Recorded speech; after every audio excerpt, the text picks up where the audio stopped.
Welcome back sa aking YouTube channel. Para sa mga first time lang po nanonood, please click mo na yung Jeremy's TV Manila. Anyway guys, wala na pong bayad, tool libre lang. Tulong mo na lang din sa kapwa mo. Alright, thank you very much po. So topic natin po today's video, Spam B. Muling binakbakan si Yorme. Diba? So kung nakaraang araw o kahapon lang, si Mayora naman ang bumanat kay Yorme. Ngayon siya naman. So kung nakikita natin parang alternate lang sila guys sa pagbanat dito kay Yorme. So ang sabi ni Sam Versosa o si Spam Versosa, sabi niya, hindi ko kayo iiwan at hindi ko kayo ibebenta. Hindi ako kagaya ng iba. Hindi ko kayo ipagpapalit. Ilalaban ko kayo hanggang saan tayo mapunta. So, ayan. Yan ang matinding banat na naman nitong si Spam B. Pero bago yan, guys, shout out po sa mga Iskonians na taga Maynila at sa labas ng Maynila. Yung dalangin ko lang po ay nasa mabuti kayong kalagayan. At sa lahat ng mga Iskonians forever, mabuhay po kayong lahat. So, yun na nga, guys. Binakbakan na ulit ni Spam B si Yorme. Ang sabi nga niya, hindi ko kayo iiwan. Ang tanong, iniwan ba ni Yorme yung may Manileño, di ba? So, kung maalala nyo, pagkatapos nung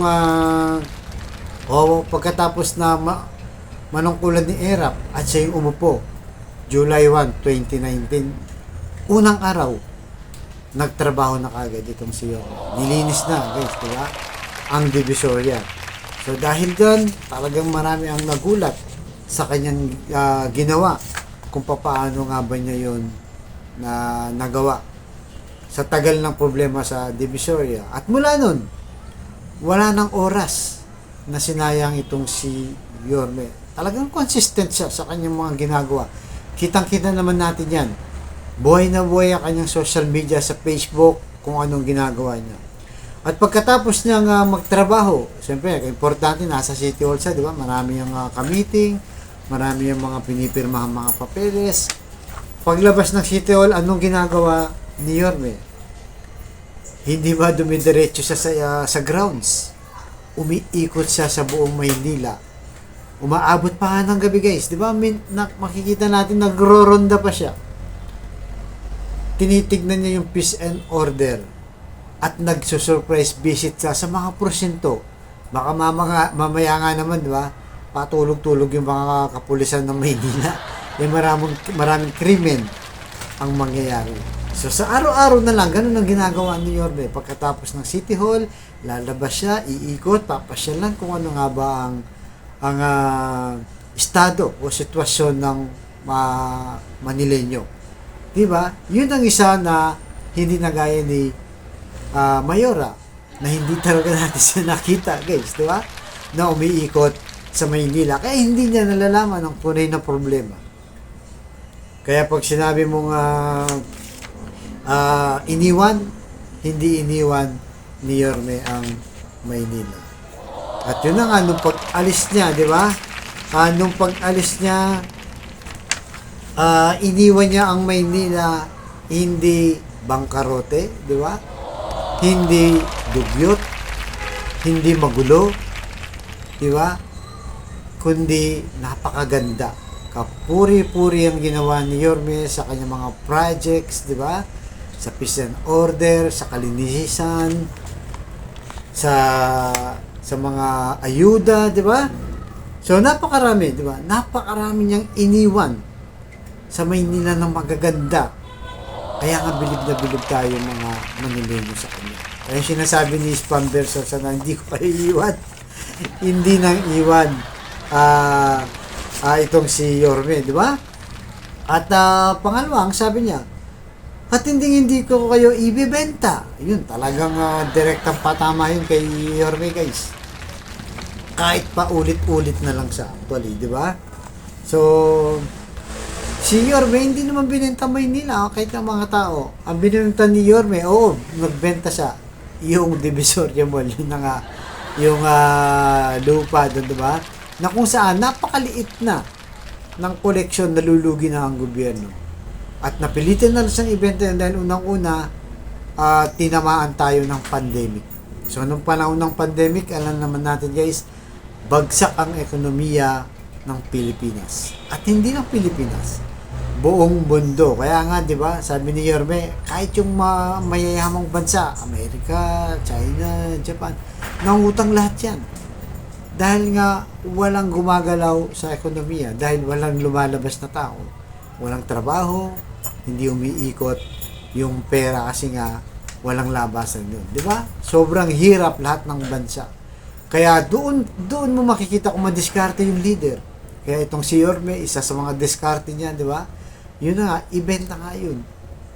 Yung isang lugar, pero hindi buong, hindi buong divisoria na kagaya ng mga binabati ko sa kanya na pinupukol na buong, parang pag sinabing binenta mo ng divisoria, buong divisoria yun. Sobrang laki naman yun, hindi yun binibenta, di ba? Saan nga ba napunta yung kanyang benta? Nasabi na rin natin yan. Nasabi rin ng Yorme, di ba? Binili ng pang-COVID vaccine, di ba? Yung mga gamot noon na wala pa sa Pilipinas, binili pa niya sa ibang bansa na kung saan ang nakinabang, hindi lang mga Manileño, kahit sa ibang lugar. Di ba? Pinagawa niya ng Manila Field Hospital. Dahil kulang na kulang ang hospital noon.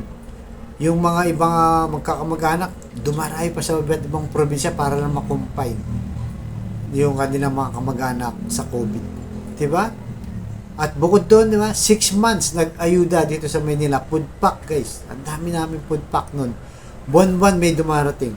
Talagang hindi nagpabaya si Yorme. Yung pinagbenta nun, doon napunta, hindi napunta sa corruption. Diba? So, malayo din sa sinasabi niyang ibibenta para lang may panira kay Yorme, kaya yun sinabi. At siyempre, pang ano na rin yun, di ba? Pambatikos para marami mas mapaniwala na talagang itong si Yorme binenta yung Divisoria. Ganun lang yun. At ang sabi pa niya, hindi ko kayo ipagpapalit. Ilalaban ko kayo hanggang saan tayo mabunta. So, ano kayo sinasabi niyang ilalaban niya, di ba? Hindi pa naman siya nanalo. Si Yorme nilaban ng Maynila.